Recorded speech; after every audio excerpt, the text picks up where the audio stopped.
Passport জালিয়াতি ও জ্ঞাত আয় বহির্ভূত সম্পদ অর্জনের অভিযোগে দুদকের মামলায় দুবাইয়ে গ্রেফতার হয়েছেন শেখ হাসিনার সময়ের প্রতাপশালী আইজিপি বেনজির আহমেদ। ইন্টারপোলের রেড নোটিসের ভিত্তিতে তাকে সেখানে গ্রেফতার করে দুবাই পুলিশ। এদিকে জাতীয় সংসদের স্বরাষ্ট্রমন্ত্রী সালাউদ্দিন আহমদ গ্রেফতারের বিষয়টি নিশ্চিত করে জানান, দ্রুতই তাকে দেশে ফিরিয়ে আনা হবে। আরও জানাচ্ছেন দীপু শিকদার।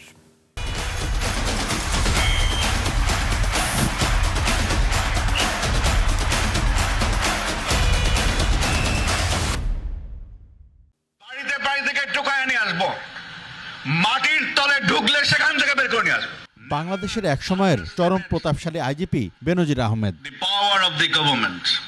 যার বিরুদ্ধে মানবাধিকার লঙ্ঘনের অভিযোগে আওয়ামী লীগ সরকারের সময়ে নিষেধাজ্ঞা জারি করে যুক্তরাষ্ট্র সরকার। ক্ষমতার প্রভাব খাটিয়ে তিনি দেশে বিদেশে গড়ে তুলেছিলেন অবৈধ সম্পদের পাহাড়।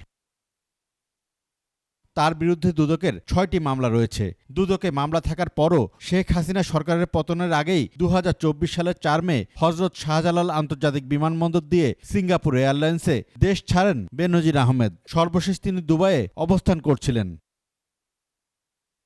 অবশেষে বহু ঘটনার অঘটনের মাস্টারমাইন্ড পুলিশের সাবেক এই প্রধানের বিরুদ্ধে পাসপোর্ট জালিয়াতি আর অবৈধ সম্পদ অর্জনের মামলায় তাকে গ্রেফতার করল দুবাই পুলিশ। জানা যায়, সেখানে তিনি সপরিবারেই অবস্থান করছিলেন। জাতীয় সংসদের স্বরাষ্ট্রমন্ত্রী জানিয়েছেন, দ্রুতই দেশে ফিরিয়ে আনা হবে বেনজির আহমেদকে। আবুধাবি হতে প্রেরিত একটি ইমেইলের মাধ্যমে বাংলাদেশ সরকারকে জানানো হয়েছে যে দুর্নীতি মামলায় অভিযুক্ত বেনজির আহমেদকে সংযুক্ত আরব আমিরাত পুলিশ কর্তৃক গ্রেফতার করা হয়েছে। পররাষ্ট্র মন্ত্রণালয়ের মাধ্যমে ইউএই কর্তৃপক্ষের নিকট কূটনৈতিক চ্যানেলে আনুষ্ঠানিক এক্সট্রাডিশন রিকোয়েস্ট প্রেরণ করে এনসিবি আবুধাবির সাথে সমন্বয়পূর্বক অতি দ্রুতই তাকে বাংলাদেশে নিয়ে আসা হবে। এদিকে দুর্নীতি দমন কমিশন দুদক বিকেলে এক প্রেস ব্রিফিংয়ে জানায়, দুদকের ইতিহাসে রেড নোটিশের মাধ্যমে কোনো আসামি গ্রেফতারের ঘটনা এই প্রথম।